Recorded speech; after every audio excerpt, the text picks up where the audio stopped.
Hey guys, it's Margaret from Let's Learn to Sew, and in today's video we're going to be talking about the beading foot.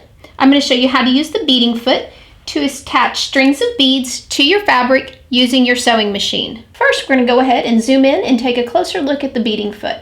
Okay, now these are the three most common beading foot. I've got the 6mm, the 4mm, and the 2 to 3mm. And I'm going to be showing you how to use these on the Husqvarna Viking machine, but it's going to work the same way regardless of which machine you have. Go ahead and flip the foot over and I'll show you how it works. So the bottom of the foot has a channel right here, or a groove, and what it's going to do once it's attached to your machine, it's going to allow, let's go ahead and grab these beads to ride inside that channel as you stitch. So the first thing you have to decide is what size to use. We'll see with this large one, it can move back and forth, which is going to cause some wobbling and may cause your needle to accidentally strike the beads. If it's too tight, as you can see, the beads aren't going to fit into that channel. Whereas with this one, they slide into the groove and along very easily. There's no room for it to wiggle back and forth.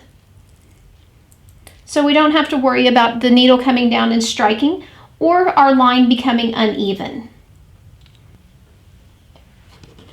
And as you can see, the fabric I'm going to be demonstrating on is fairly thin. So I've gone ahead and I've gotten a piece of some tearaway stabilizer to place underneath the fabric.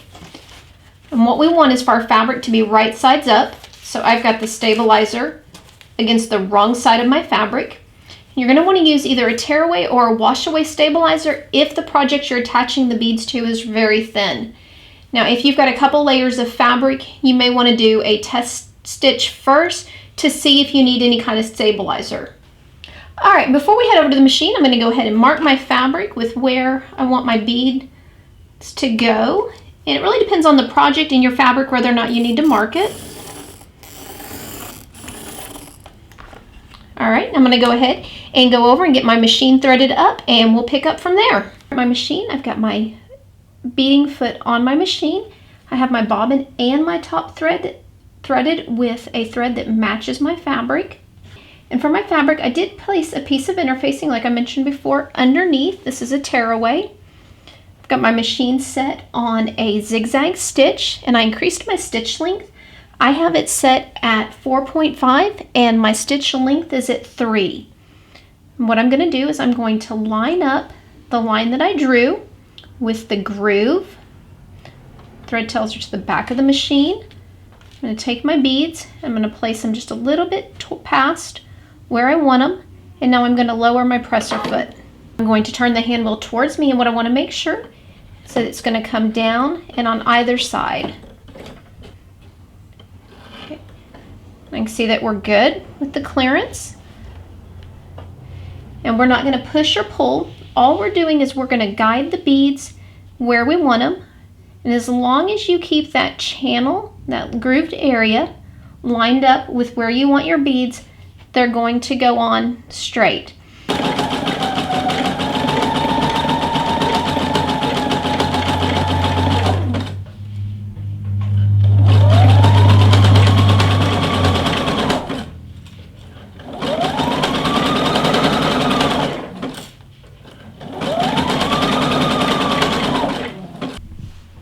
Okay, so now when you get to the end, you don't have to backstitch because this is going back and forth. It's a zigzag stitch, so like with most zigzag stitch, it's not necessary.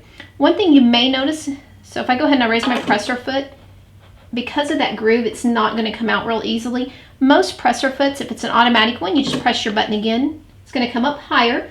If it's a lever, you may have to hold your lever up while you remove it.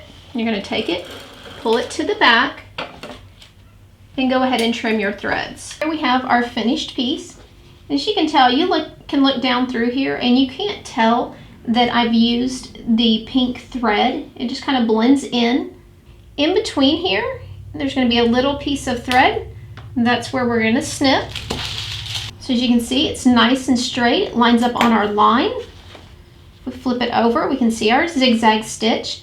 Now at this point, you could either tear away your tearaway stabilizer, or if you used a wash away, go ahead and wash it if you're through with your project. And if you have any questions about using the beading foot, let me know in the comment section and I'll be happy to answer them. As always, if you enjoyed the video, I hope you'll give us a thumbs up, and be sure to visit letslearntosew.com for more inspiration, sewing videos, and tutorials.